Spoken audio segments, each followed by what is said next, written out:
হিমন্ত বিশ্ব শৰ্মাৰ প্ৰথমতে ক'ব লাগে যে তেখেতৰ সম্পত্তি কি আছে। প্ৰথমতে ক'ব লাগে। আজি মুখ্যমন্ত্ৰীয়ে কৈছে যে তেখেতৰ সম্পত্তিবিলাক ৰাজহুৱা হ'ব। এতিয়া তেখেতে কৈছে যে নিউজ লাইভটো ৰাজহুৱা হ'ব। কিন্তু মই সুধিব খুজিছোঁ যে মই তেখেতক সুধিব খুজিছোঁ যে নিউজ লাইভৰ লগতে তেখেতৰতো আৰু বহুত চেনেল আছে। নিউজ লাইভ আছে, টাইম 8 আছে, নৰ্থ ইষ্ট লাইভ আছে, নিয়মীয়া বাৰ্তা পেপাৰখন আছে, ৰামধানু চেনেল আছে, ৰং চেনেল আছে, আইনা আলোচনী আছে। এই আটাইবিলাক সংবাদ মাধ্যম ৰাজহুৱা হ'বনে নহ'ব? এইবাৰ এই আটাইবিলাক কোঅপাৰেটিভ ছ'চাইটিলৈ যাবনে নাযাব? প্ৰথম কথা, অকল মই সংবাদ মাধ্যমৰ কথা কৈ আছোঁ। তাৰপাছত তেখেতে কৈ আছে যে কাঞ্চনজুৰি বাগিচা আৰু তাৰ ৰিজৰ্ট ৰাজহুৱা হ'ব। মই জনামতে অকল কাঞ্চনজুৰি বাগিচা নহয়, এই মুহূৰ্তত তেখেতৰ নামত থকা, তেখেতৰ পৰিয়ালৰ নামত থকা 3খন বাগিচা আমি নাম জানো। তিনিচুকীয়াৰ চানমাৰী বাগিচা, সৰুপথাৰৰ ৰাধাকৃষ্ণ বাগিচা, তাৰপাছত আপোনাৰ কাঞ্চনজুৰি বাগিচা আৰু ঢেৰ বাগিচা আছে দেই। এই 3খন বাগিচা ৰাজহুৱা হ'ব নে নহয়? সেইটো 2 নম্বৰ কথা। 3 নম্বৰ, তেখেতে কৈছে যে গ্ৰীণ বাণী ৰিজৰ্ট সেইটো ৰাজহুৱা হ'ব। তেখেতৰ অকল বাণী ৰিজৰ্টেই আছে নে অসম আৰু ভাৰতবৰ্ষৰ বেলেগ বেলেগ ঠাইত তেখেতৰ আৰু বহুত ৰিজৰ্ট আছে? মইতো শুনিছোঁ যে মেঘালয়ৰ পিনেও তেওঁলোকে ৰিজৰ্ট চিজৰ্ট বনোৱা, ডাঙৰ ফাৰ্ম হাউচ আৰু ৰিজৰ্ট বনোৱা কাম আৰম্ভ কৰিছে। মইতো শুনিছোঁ যে তেখেতৰ উৰিষ্যাতো তেনেকুৱা ধৰণৰ বহুত কিবা কিবি আছে। মইতো কোৱা নাই, এতিয়ালৈকে সম্পত্তিৰ তালিকাটো মই দিয়া নাই, দি দিম।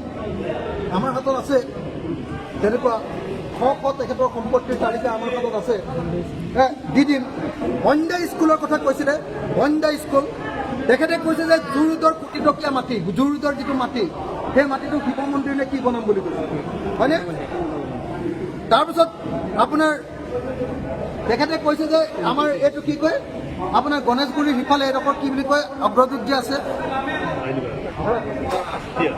সেই ঠাইখিনি মাটিখিনি তেওঁ ৰাজহুৱা কৰিছোঁ বুলি কৈছে, মন্দিৰক দি দিছোঁ বুলি কৈছে।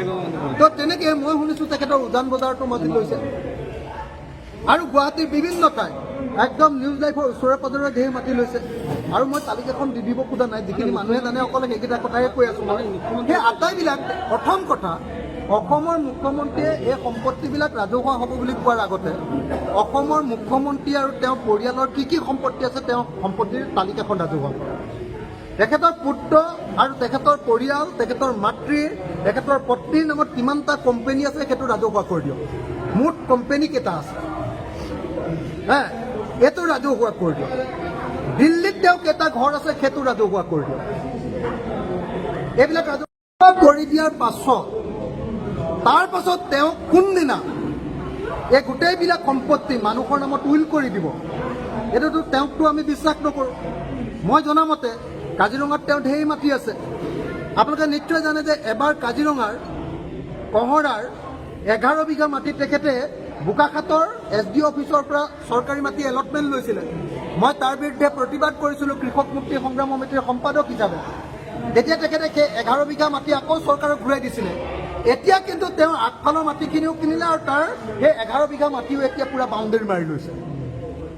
মইতো জানো সেইডোখৰতে আমাৰ কাজিৰঙা অৰ্কিড পাৰ্ক আছে, একদম কাষতে। গতিকে সেই চৰকাৰী মাটিখিনি আকৌ তেওঁ কিন্তু দখল কৰি লৈছে। এইবিলাক ঘূৰাই দিব নালাগে, এইবিলাক ৰাজহুৱা হ'ব নালাগে। তেওঁ সম্পূৰ্ণ সম্পত্তিৰ তালিকাখন প্ৰথমতে ৰাজহুৱা কৰক আৰু ৰাজহুৱা কৰি কেতিয়াৰ ভিতৰত তেওঁ এইবিলাক সম্পত্তি ৰাজহুৱা কৰিব। মই আশা কৰোঁ যে অহা এসপ্তাহৰ ভিতৰত, অহা 22 তাৰিখৰ দিনা অসম বিধানসভাৰ অধিৱেশন হ'ব। তাৰ আগতে তেখেতৰ পৰিয়ালৰ সম্পত্তিৰ তালিকাখন ৰাজহুৱা কৰক আৰু সম্পত্তিৰ তালিকাখন ৰাজহুৱা কৰি সেই সম্পত্তিৰ তালিকাবিলাক কাৰ নামত এইবিলাক উইল কৰিব, সেই উইলখন অহা 22 তাৰিখৰ ভিতৰত তেওঁ সম্পূৰ্ণ কৰক আৰু সেই উইলৰ কপিটো তেওঁৰ নিউজ লাইভ চেনেলৰ জৰিয়তে এবাৰ দেখুৱাই দিয়ক অসমৰ মানুহক আৰু সেইটো এবাৰ সাংবাদিকবিলাকৰ মাজত বিলাই দিয়ক। আমিও RTI কৰি তাৰ কপি এটা লৈ ল'ম আৰু লৈ লোৱাৰ পাছত সেই সম্পত্তিবিলাক তেওঁৰ পৰিয়াল থকালৈকে বাৰু ভোগ কৰি থাকক, তাৰপাছত সেইবিলাক আমি চব ৰাজহুৱা কৰি দিম।